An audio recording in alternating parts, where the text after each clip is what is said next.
Hey guys, my name is JessiMew, and welcome back to Adam's Quest.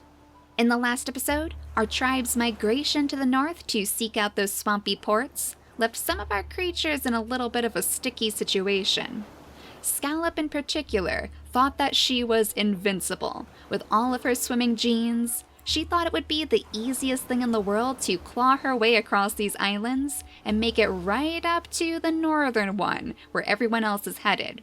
But unfortunately, the leeches stopped her, and now she's crying out for help to our summer shores to see if anybody can possibly pull it off of her before it's too late. We don't want her attracting the attentions of those piranha fish either, so it's very important that she gets the help she needs before any of them decide to spawn. Maybe she should have waited for her younger sister after all. Unfortunately, Serpent was also stopped by the leeches, but she was also a little bit too young to dip her toes in the water without taking tons of drowning damage in the process. So now Serpent feels like she kind of failed her older sister. Her one mission was just to make sure that she's safe, but now she can't even see her past all of this ocean, and she doesn't even know if she's surviving out there on her own. The yellow-eyed snake sisters are also planning on taking a bit of a safer route. They're following in their ancestors' footsteps. They've noticed some signs of movement over on the right side of the island, where they're planning on making their leap. So they are literally going to follow the very same trail that our original jungle family took, and hopefully they'll be able to merge with some of our youngest generation up here as they start having babies of their own. So it's not exactly the ideal situation for Serpent, and it's going to be very, very hard to find it in herself to just forgive herself in general. But maybe the vain hope that she might see her in the future if she just keeps progressing forward is the only thing keeping her moving. At least it'll put the Snake Sisters' parents to rest though, knowing that they have a very, very strong Barina hybrid on their side. I mean, at the very least, Serpent is going to be able to protect both Viper and Cobra no matter what comes their way. And so many bunnies out here. I mean, we must have picked off most of Bunny Kingdom by now. It looks like we have one more in the tall grass over by Inoki, but then it's down to the moles, and those can be a little bit trickier for us to get our paws on. So for now, just go ahead and pick up all of these acorns, Anaconda. Maybe we'll have you skitter on over here so you can pick up this one too. And then we'll have Nautilus follow right in your shadow, right in his aunt's shadow in fact, so he can spend time with his father Riptide as well. He must be feeling a little bit nostalgic because he settled himself down right in this nest. He is getting a bit older, so maybe he's just missing the time when all of his babies were super, super tiny like Nautilus is right now. Now they're all moving away, they're going off to find their own adventures in the world, so I suppose it's only natural that Riptide would be feeling a little bit sad right now. But it's all for the best, because they'll find a way to carry on your legacy to the swamps as well. Now that the Bluebird twins and their little band have made it to their next island, it's quite likely that Mowgli is going to be off on his own. He wants to carve his way through this grass, all the way up to this tree to see if maybe another safe haven is waiting for him. This will be the very first safe haven that he's going to make all by himself too. I hope he'll find a little friend somewhere though. I mean, unfortunately, he has his feud with Breeze because he has a swimming tail, so he has no interest in following somebody who he believes might be cursed. And because he's calling Breeze a cursed individual, Rossi is not at all too pleased with him, and she would like nothing more than to see him disappear into that tall grass. She is the fiery one of the bunch, and in fact, the twins themselves seem to be very, very level-headed, but I suppose that's only what you would expect from two little babies who are blessed by the Balanced Sisters. They don't often get themselves caught up in these sorts of feuds, despite Mowgli's other intentions. But we were planning on having Spore and Rossi breed today, because Rossi has that special gene, the home island immunity that we want to take with us all the way to Adam's Island. So we're going to see if she can maybe pass that along to her babies. As far as their mutation menu goes though, we're going to have to take a look at the hemophilia in Spore, and then also his fertility genes, because he is carrying some very, very low fertility. So let's at least go out of the family tree. That's not what I was looking for. We want to place the normal fertility into one of his slots, because that should at least help guarantee that his babies will have a higher fertility than he does. Then the normal blood clotting should help keep their babies strong, just in case they end up getting themselves into any potential scraps. But Rossi is pretty darn healthy for a creature on this island. She has the normal blood clotting in both of her genes. She has very high fertility. So I guess we could just experiment with the looks of her babies if we wanted to. We could put the ram horns into her mutation menu because she doesn't have any horns right now. So there is a possibility that her babies might be born with that trait instead. The ram horns will give them that extra boost in strength that they're sure to need. But otherwise, why don't we try to play around with the fur color this time? Why don't we see if we can mutate something completely different on this family and go with the white fur instead? None of our creatures have had the white fur before, so this could be yet another little distinct branch across all of these different islands in this world. It might even make a cute little callback to her mother, who loved the bunnies of Bunny Kingdom, of course. So maybe we can even get them to look like little bunnies themselves. But hopefully this will work. Nope, it looks like the low fertility did get in the way, but he still has 3 days left on his lifespan, so we don't have to worry too much. And in fact, I think that might be one of the very last turns that we can make today. It looks like everybody is all tired out, except for Scallop, who is still calling desperately over to our summer shores, trying to snag Primrose's attention. She has luckily already noticed that this creature really needs her help, so that's why she's staying behind while her family moves down the shore. And just in time too, because it does look like she might be taking a little bit of bleeding damage. So this is really desperate right now. We need to bring her straight over to the other side of the beach and then right up next to Primrose so she can heal her wounds. Hopefully the scent of blood isn't going to call any of the piranhas over here. So far it looks like it's relatively quiet in the ocean, so I think they'll be okay. Flare was following a couple of those piranha fish though, so I am a little bit leery. But now that her wounds are all healed up, they should be safe to move again. So Primrose and Lotus could offer to let little Scallop travel alongside them. I wonder if they would be impressed by her frog toes and whatnot, or if they would be a little bit intimidated by that big giant Barina claw. Would they even recognize that from the Barinas? This side of the island has been so quiet so far. I'm not sure if they've even seen a Barina in their entire lives, so Scallop must just seem like some vicious, brutal warrior. Lotus, not so much. Despite her claw and her ram horn, she is not too interested in dirtying her paws, so I can't see her trying to snatch up this mole before it goes back into its burrow, and in all honesty, Primrose is very, very likely to scare it on this turn. So Lotus was trying to catch up with Flare, because she was quite impressed by her very, very beautiful red coat, and oh my goodness, look at this, the fish have come to you! Oh, Pumpkin would be so impressed. She can probably see you from here, so why don't you go ahead and I guess scoop up some of the fish, even though you're not much of a hunter. The beautiful scales of the fish must be just enough to lure you in. And you have so many tribe mates who would be super, super happy to get their very first taste of fish, so you're going to be a very popular one over here as long as you keep catching them. Now Koi, I think, is probably ready to dive into the water too, but we were hoping that he could have a little partner to keep the leeches off of him. So I think Junebug might just be the right creature for the job. While Koi can swim really, really fast in the water, Junebug is just as quick as long as she's on dry land. So she can chase him along the beach, and as long as he doesn't go in too deep, she can make sure that he doesn't pick up any leeches. Flare and Sundrop can follow to make sure that their paths are lit up, and to make sure that maybe nothing is in the grass too. Like maybe Flare should investigate this a little bit more. Typically it seems like these islands are always over-inhabited by bunnies. Yet again, another one of those pesky branches of Bunny Kingdom. So maybe Sundrop could actually come in here too and try to land a couple of hits on the bunnies for us? He's not the best at hunting, but clearly he's learning a thing or two from all of his tribe mates, because he's doing pretty good at pinning them down.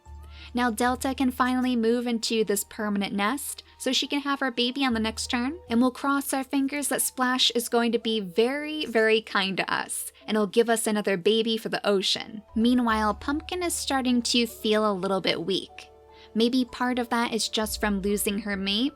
Unfortunately, she wasn't able to reunite with Toadstool before he passed away, and she hasn't felt quite right ever since. But Mooneye was one of the very last creatures in the tribe to interact with him, and with Scout as well.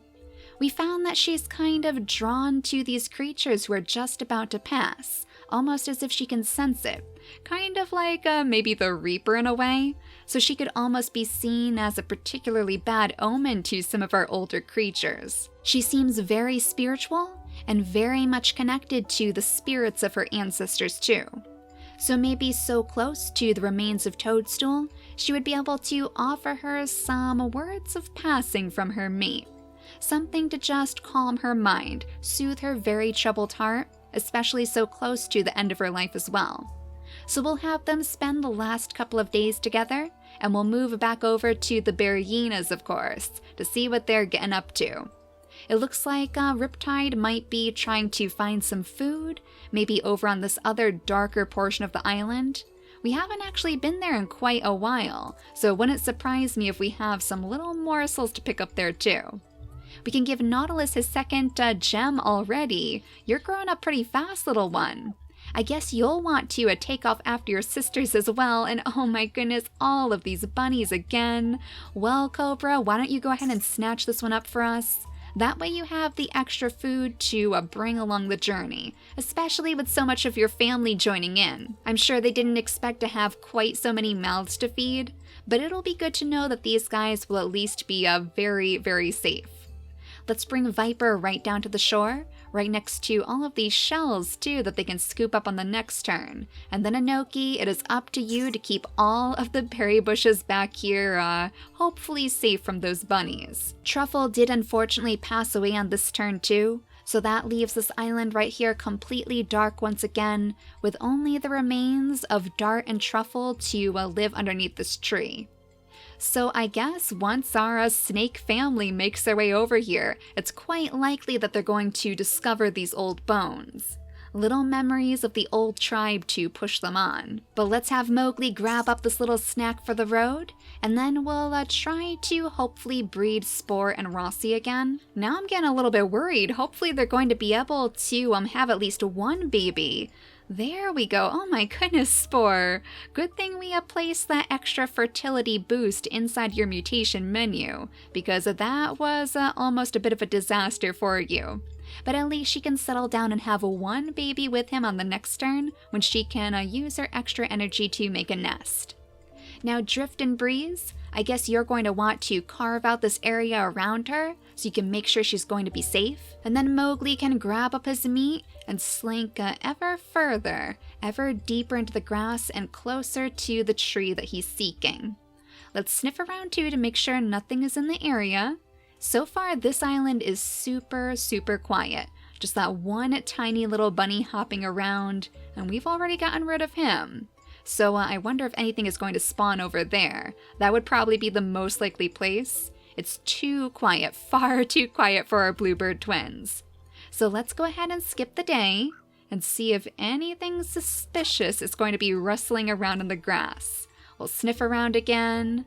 Nope, it looks like we only have this mole to deal with. So I guess Drift could probably do the honors. We'll bring him over here, which should be right behind the mole, so we can swipe him up and grab the meat too. That way your new little baby Rossi will have plenty of food to eat. You can grab up the berries, and then maybe their father Spore can try to find some food in the ocean. His last contribution to the tribe, and there you go, was a success. He was always more of an adventurous soul in the tribe, so I wouldn't be surprised if that gets passed on to his baby as well. But we might as well bring him over here just to pick up some more grass, make sure everything is safe and sound. And then Breeze, yet again, you seem to be left very, very close to Mowgli. He must be getting quite sick of this by now. All he wants to leave this cursed family behind, but Breeze is totally oblivious. In fact, with the idea instilled upon him so early in his life, that the tribe has to stick together to survive, It seems quite likely that he's going to be shadowing you for quite a while to come. Unless you decide to maybe chase him off somehow. But let's go back to our Barinas, make sure you guys are doing okay, and sniff around to figure out where Riptide ran off to. I guess he really is just going deeper and deeper into this darkness, trying to find something else to eat. So Anaconda, if you wouldn't mind, maybe you could check on him for us? Make sure he's okay out here? He's quite far away, oh my goodness! Maybe he's actually trying to go down to the shore again. He does love the water. That was one of the very first things he did when he first introduced himself to our tribe. He went straight to the water, dipped his little Barina toes inside. So honestly, it wouldn't surprise me if that's all he's looking for right now. We'll have Serpent go ahead and pick up the shell for all of her new friends, and then dip her toes into the water too. Viper might be able to even make it over there right now. It looks like she can jump to this tile, and this is definitely the best place for them to cross. There we go, Viper. An excellent swimmer, it seems. We'll change Cobra's third and final gem over to the yellow color of the new Snake Sisters. And then I guess she'll have to wait right here because she's going to be a little bit too tired to move. But one family who will never tire out are right down here on our summer shores. Oh, Junebug, you're all grown up now. She has her very final gem, which should make it quite easy to keep up with little Koi. Even he's grown up too. Oh, that means that they're the same age, of course. They were born on the very same day. So Koi, why don't you start making your way down the water for us? We'll have to have him go a little bit deeper. Right now, he's not even really truly swimming in the deepest depths. So let's bring him down here so we can show off his stuff in the next turn. Then we'll have to have Junebug do a little bit of scouting for you. Right ahead, but first, Sundrop, if you wouldn't mind, take care of some of these pesky bunnies for us. Junebug, unfortunately, isn't going to be able to take care of them in one swipe either. Oh my goodness, I thought a Koi got that leech at first, but it seems like it's actually somebody else. Oh no, down here on the shores. Well, thankfully, we do still have a couple more turns left. I guess it's a good thing that we let these two rest. The leeches are honestly like the most annoying part of this entire island. There's just so many of them and you honestly can't keep track of every last one. Oh my gosh. Wait a second though. Oh, the newest little baby. I almost forgot about you. Oh, he looks so similar to his sister Mooneye. Oh, I wonder if that means that he's a little bit more spiritually connected as well. Again, unfortunately, he does not have the water body, so he wasn't quite as lucky as his big brother Koi. But I still think he's going to be very beneficial to the future of our tribe. And in fact, I think we're going to give him a name that kind of goes along with Mooneye. We named her Mooneye after the type of fish, but I think we'll name this little one a Crescent, to give their line a bit of a moon theme. Nukier and Delta must be pretty surprised by this turn of events. I'm not sure if they even fully realize what Mooneye is capable of. They haven't spent too much time with their youngest daughter, and they won't get the chance today because she's going to stay right by Pumpkin's side to help her pass on to the next life. I almost feel like she would be the type to maybe take little trinkets from each of these different creatures that she helps. We'll have to try to elaborate on that a little bit more in the future. But Lotus, let's finally bring you out of the water so you can hopefully catch up to Flare. Maybe impress her a little bit by unveiling some of the bunnies. The bunnies that she is not going to catch herself, of course. So you're going to have to do all the heavy lifting. Then we can bring Primrose and Scallop down to the shore to catch up with the rest of their family too. Primrose still needs to have her next baby, so let's make sure that she's set up right next to little Sundrop before she places down her nest. I'm sure Scallop is going to be so happy to finally plant her feet in the water again. And now she might even have a potential new friend in our water-bodied Koi. Those little frog toes are sure to impress Koi at the very least. In fact, there might be a little budding romance between these two, once they properly meet each other. But Junebug, it's just down to you to go right up to the tippity top of this island so you can scout out the rest of the way and see if there's any potential dangers that you need to let your brother know about. This is good practice for you too, because it's exactly what your job is going to be once you make it over to the swamp. But that should now be our very last turn, so let's go ahead and skip the day. We'll go over to Rossi first to see what her little baby is going to look like with Spore.